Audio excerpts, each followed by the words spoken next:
This is the Brazoria County Minute. And now the host of the Brazoria County Minute, Christen English. This is Brazoria County Minute. I am Christen English with eXp Realty, and I am here today with Shannon Whitley. She is with the Taylor Whitley Show Up Foundation, and she is going to talk to us about that today and some other things. And so I'm very excited to have her here today. We've gotten to know each other a little bit, and excited to talk to her and get to know her a little bit more today and share it with you guys. So can you tell me a little bit about yourself? I sure can. So as you said, my name is Shannon Whitley, and I grew up in Lake Jackson, had some loving, adorable, amazing parents, and we are still so close, so that's really awesome. But went to A&M, got a master's in healthcare administration, got married to Taylor, who we met our freshman year in college, and he then got drafted into the NFL. And we got married in that period of time, and we lived all over the place. Oh, wow. He got drafted by the Dolphins, so we lived in Miami, we lived in Denver, and then we lived in D.C. And then he broke his foot, and his career was over, and so then our real world had to begin. Yeah. So we had 2 kids, had some struggles getting pregnant. And so now I've got 2 beautiful girls, and they keep you busy. Yes, 9 and 11. They're involved in absolutely everything, which is awesome. Yeah, I see you out and about. Exactly. I'm at my niece's games and stuff, and you always seem to be there. Yes, and it's my favorite thing ever. So then we started trying to figure out what we wanted to do career-wise. Taylor ended up working for USA to Busk, which is a contractor locally. They've got like 25 offices around the nation. And I initially started out at Methodist Hospital in Houston and worked there for about a decade in administration, which was my master's degree in. And then I had the opportunity to buy into Sport Clips. Okay. I own the 2 Sport Clips franchises here in town. So there's one in Clute and there's one in Lake Jackson. Okay. And so I've done that for probably 8 years. And so that's kind of my other job on top of everything else, besides being a mom and doing the foundation stuff. But that's just a kind of myself in a nutshell. Okay.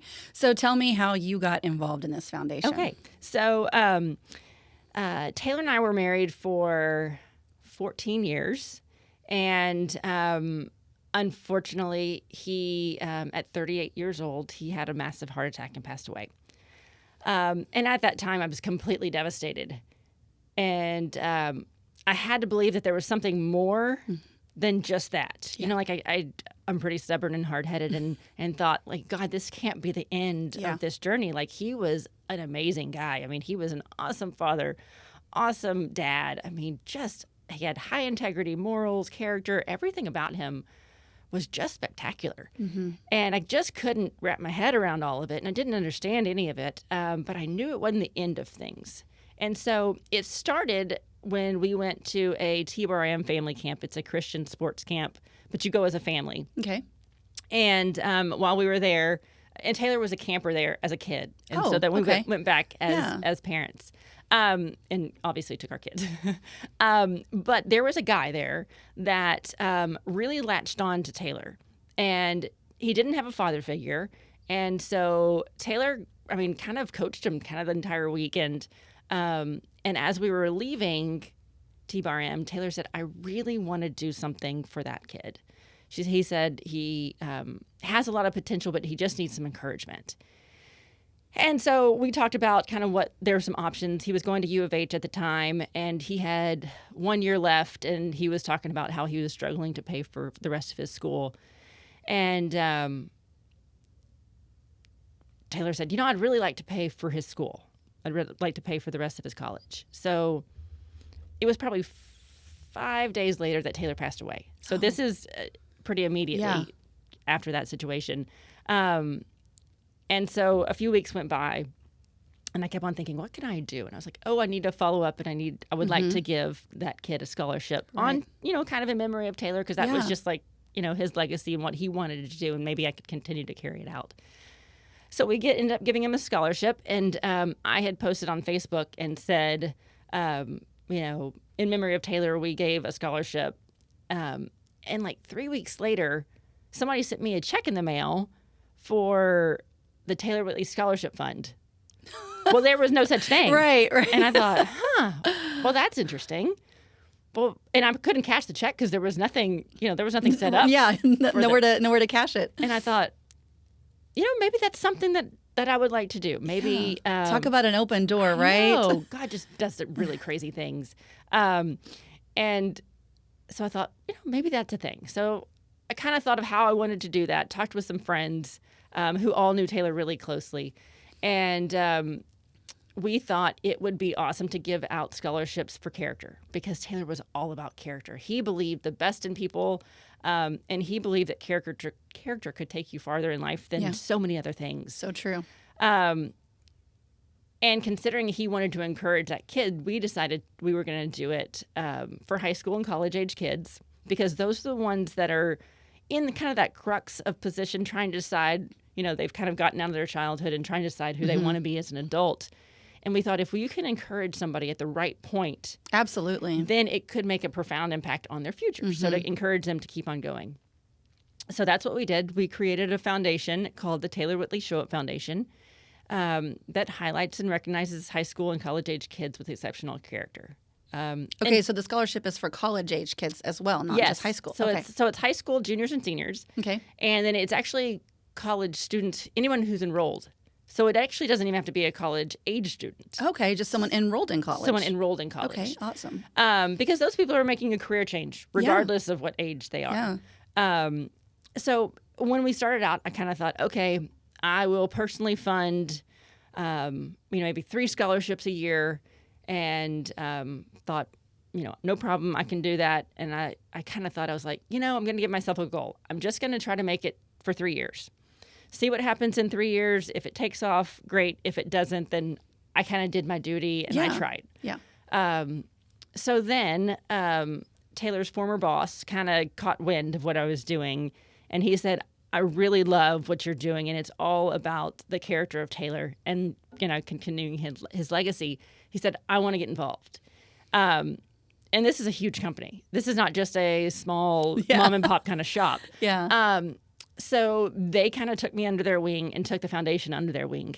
And it has grown exponentially. I mean, crazy, crazy, crazy. The impact that it can have, my small view of it was blown up so it started in 2018. And at the end of 2022, we had given out 160 educational grants and scholarships. That's a huge number. Worth close to $200,000. So something that I thought I was gonna give out, maybe $5,000 to $10,000 a year has turned into something so much bigger, and the impact can touch so many more lives. Yeah, and I think that's such a good lesson in when the opportunity presents itself, taking the time to, even when we don't understand or we can't see what might happen, to just walk through that open door, to just take that step, to go with the flow that's being presented for you, and just to see what happens. And I know for me, I've been blown away at times when I just kind of stepped out in faith and just walked out not knowing what was going to be brought to me. And I just love the way that you wanted to, you just wanted to keep on with, you guys, your life was going in a certain direction, and all of a sudden life can throw you for a loop whenever, Instantly. when your plan was put to a halt. Absolutely. But to stop and say, okay, where can I go with? I mean, I still feel compelled to do something, but it doesn't look like I thought it did anymore. So what's next? Right. And for me in the past, I would want to just, when things didn't look the way that I wanted to, I would just want to give up. Yeah. And now I'm learning to say, okay, well, what can I still do with that vision? What can I still do with that calling? It may look differently, but what can I do with it now? And I just love this story because it is such a great example of that. And one of the prayers I started praying after Taylor passed away was like, Lord, I don't understand any of the situation. I can't make sense of it. But I trust that you know what you're doing. And I trust that you're still good regardless of how it looks to me. Obviously, this was not my plan. Right. But it still can be good even though it doesn't look the way we thought it should. And just believing that all things work in our favor. All things work in our good. We just have to figure out what that good is when we can't see it. And I think you have to be open to the idea. I mean, a lot of times people are faced with a challenge and you can go 2 different ways. You can give up or you can look for the good in it. And while it sounds really cheesy, and and that cliche of it's not what happens to you, but how you respond to it, Yeah. it's 100% Yeah, absolutely. correct. And my kids really helped me focus on. I really didn't think I had a choice.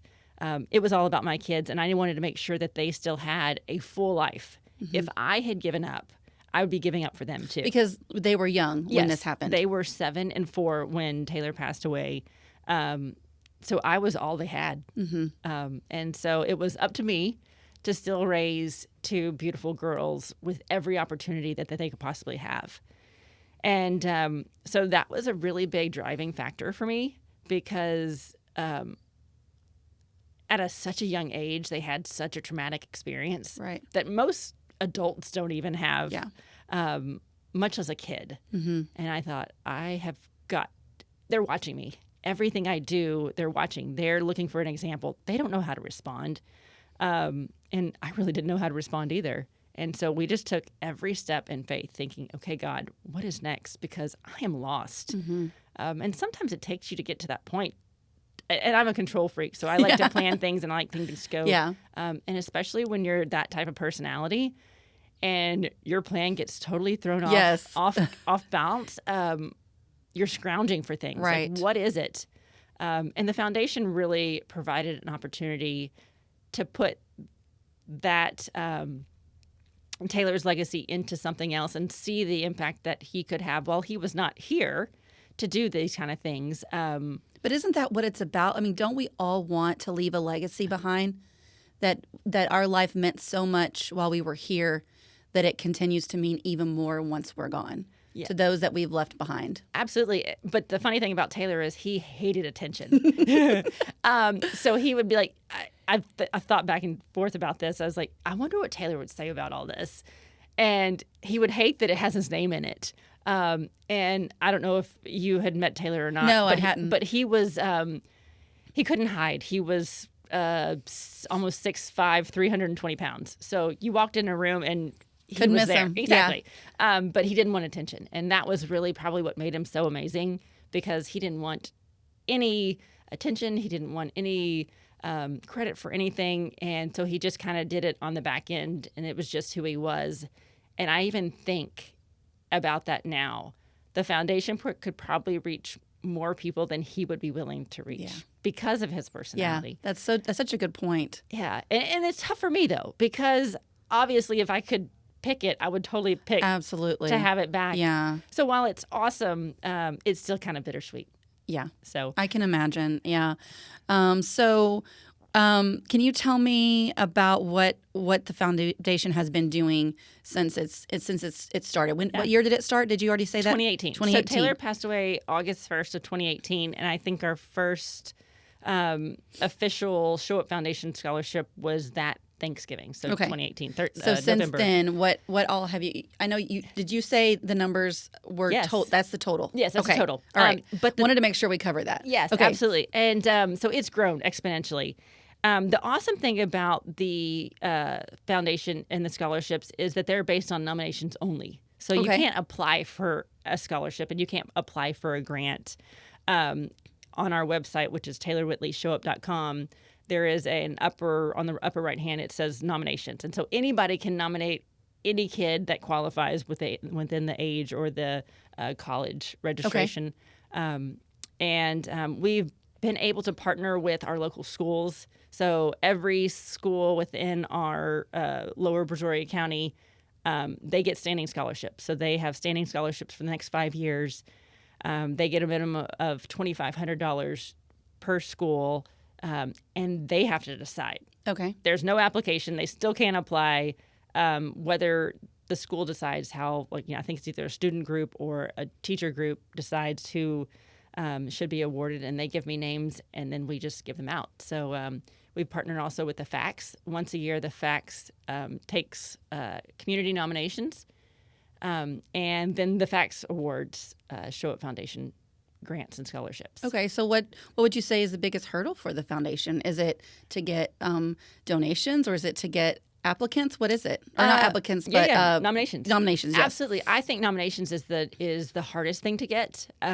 We've been very blessed with USA to Busk and their giving, and every year we have a fundraiser, and they're kind of the sponsor of it, and they have a lot of impact on that. And we've raised a lot of great money, but we would love to continue to give out more money. And so we need nominations for that. And if someone wants to nominate, they would go to the website? Yeah, absolutely. And it takes about 5 minutes. Okay. You just have to tell why the kid's so awesome. Okay. And it can't be nominated by a family member. Okay.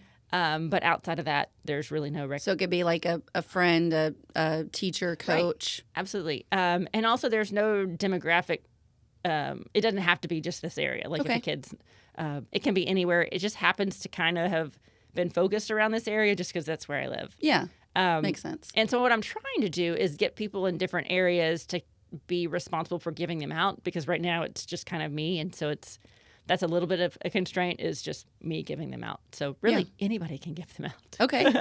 So kind of for the future, would it just be able to grow it outside the area? Is that Absolutely. what your goal and dreams for the future would be? Absolutely. Would be for people in different areas to kind of take a point on being a hub for nominations in that group.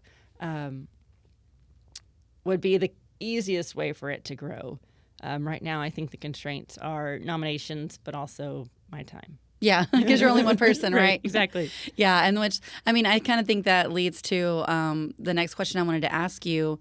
You talk about time constraint. You now are raising 2 daughters on your own, and so as a widow, what is something that you would like to say to other people who have found themselves unexpectedly a widow or know someone who is?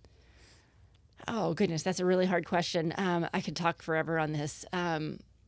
I think it's hard to understand the impact that a loss, and obviously there's losses of different kinds. I mean, it can even be a divorce. It can be even unmet expectations. There's a lot of different types of losses.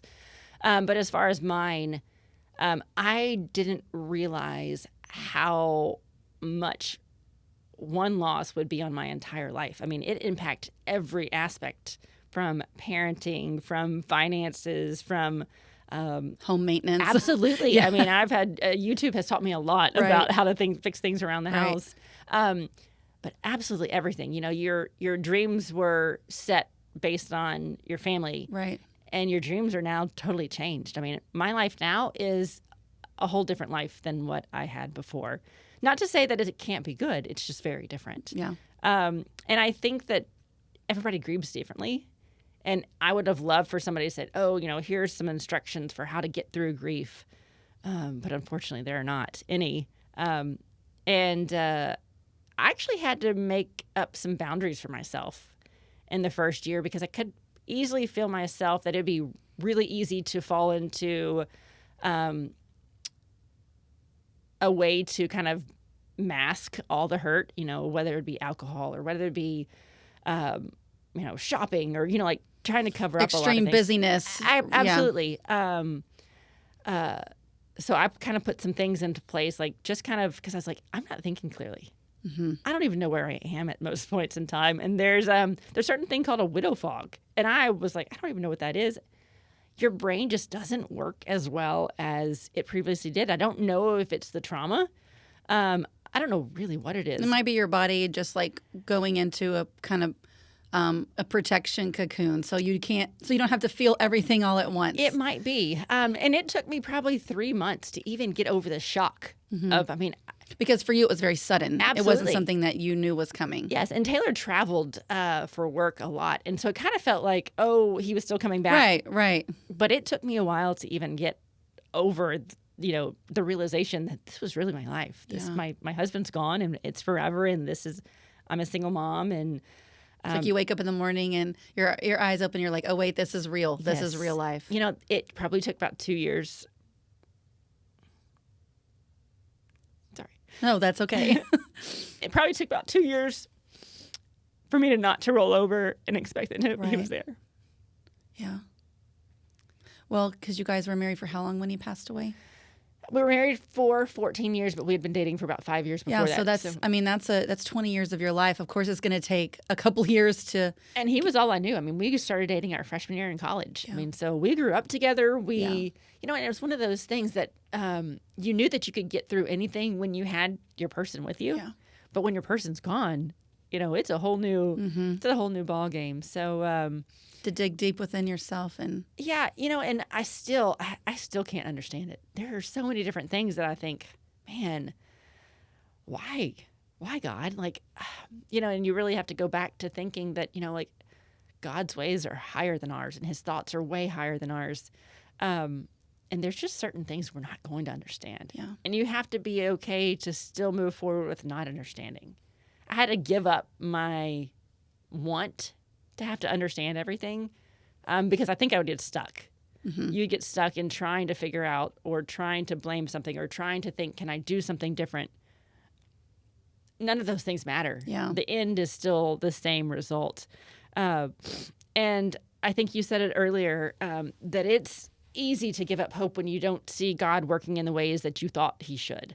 And there's especially when you're like things to be in control, Yes. and that's what I've learned is control is such an illusion. I mean, I and think my of all control was taken away in an yes, instant. and that's what for me when I've lost control of things and I find myself floundering to try and figure out like, well, why? Right. What went wrong? Yes. Where can I figure it out? And what I've had to come to is that, well, because ultimately I'm not in control. Right. I could have all the dreams and plans and goals and, schedule and everything. Yeah. But those things in life that just kind of come out of nowhere are meant to teach us that we are not in control. Right. And trying to get stuck in figuring out the how and the why, Right. we'll stay stuck there. Absolutely. We'll just be on a what is that, a merry-go-round, Yeah, just yeah. round and round and round. And I think that's what I didn't want to miss out. So I felt like if I had given up or if I stayed stuck, I didn't want to miss out on my future. And I didn't want to miss out on my kids' future because that when we lose hope, I think that's when we get stuck. And that's when depression can set in. Right. And that's when we can get just so discouraged. And I would have said, if somebody said, "Oh, are you depressed?" And I'd say, "Of course I'm not depressed." But I really was. Yeah. And it took me a really long time to actually identify it. We had done tons of therapy as a family, individually. But I finally was like, that is right. I am depressed. And I think I probably need to take some action. Sometimes depression doesn't look like how we think depression would look. And then sometimes we don't realize it till we look back and say, Right. oh, just because I was, functioning didn't mean that I Correct. wasn't struggling. Yes. And I think that I do a really good job of pretending that everything's okay because don't we all? Like, we Yeah. want everybody to think that, and not that I was putting on a show for somebody. I think I was probably just making sure my kids knew that I was okay. But I was talking to a friend and I was like, man, I am about to lose it. And she was like, really? I couldn't even tell that you're struggling. I can't. And I was like, oh man, if you saw what was going on in my head and my home, I was like, and you would have a whole different idea. So I think that it was a turning point whenever I finally decided, like, I think I need more help than what I thought it needed. Yeah. Yeah. Well, and I mean, I think that's one thing that we all need to remember. Just because someone looks like they're okay doesn't mean that they are. Right. And sometimes people think they're okay and they're actually not. Right. And so I think that's a good reason to remember to just be kind and considerate. If someone kind of loses it out of nowhere and you're thinking, what's wrong with them? You don't know that maybe it was taking everything they had just to get where they were. Right. And then, it was the straw that broke the camel's back sort of thing. Like, Absolutely. So everybody's dealing with something. And, if someone is watching and, maybe someone that in their life has recently lost a spouse, is there something that you can maybe suggest to them to watch out for that person? Because like you said, everyone grieves differently, so we can't assume that everyone would need exactly what you had needed. But looking back as, in that early time or just even years after, what is something that, they could watch for? I think people who are grieving want to isolate themselves because they're trying to internalize it and deal with it themselves. So I would watch out for people who are not getting out of their homes. But also I had 2 amazing friends who pretty much, and my family and my sister who helped me get through most of it, but they just showed up. They didn't ask what I needed because truthfully, I didn't know what I needed. I mean, I was raising 2 kids. Going through the motions. Right. I mean, I had food on my doorstep at least twice a week. And that was something that I couldn't do. There was no way I was going to be able to cook for my kids. My kids were young. They didn't really care to eat. And so then I was like, well, I don't really care either. We can eat cereal for the rest of our lives.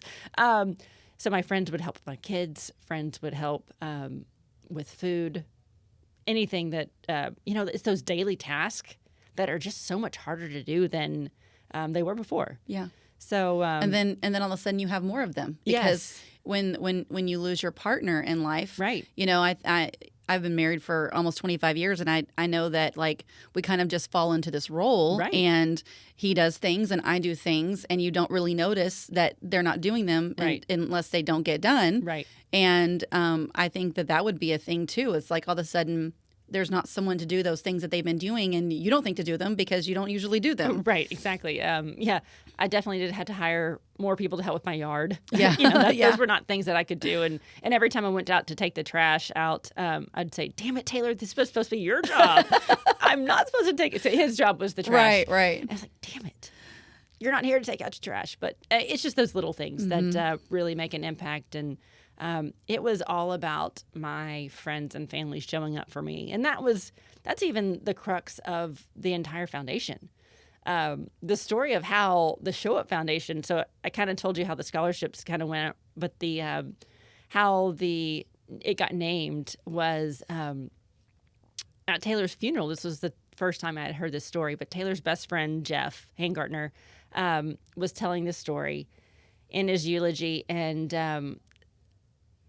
Jeff had just finished playing 9 years in the NFL, but he had never finished his degree. So he was going back as like a 30-year-old adult going back to get his undergraduate degree. So he had to do a speech communication class, and he had to do a final speech. He and Taylor were talking, and he said, I've got to do this final speech, but I don't have an idea on the topic or what I want to write, because the topic is I have to tell a life lesson. And Taylor's quickly responded and said, all you have to do is show up, give a flip, and repeat. And so that's why it's called the Show Up Foundation. I love that. I know. And Taylor was all about showing up. And I think that our lives are all about showing up. Yeah, for sure. So it's not just what you do on your own time, for your family. The difference is made when people show up. People who show up, and this is what I tell kids whenever we give out awards, so this is to encourage you to continue to show up, because when you show up, you can change the world. The impact that you can have when you show up for somebody else is profound, and it's really putting others above yourself. Yeah, and I think it really is that simple to just show up. Show up. And what did you say? Give a flip? Yep, and repeat. And repeat. Keep on doing it. Yeah, because, sometimes we can think that our presence in the world or in our jobs or in our families or just wherever we go every day is minor. It doesn't really matter for anything. But I think that really just showing up. And in the beginning, we talked about going through open doors and going with the flow with the things that are presented to you. Yeah. And that's what it's about. It's just showing up every day and being there, because it makes a difference. The Brazoria County Minute is brought to you by BeRemembered.us. Tell your story. Be remembered.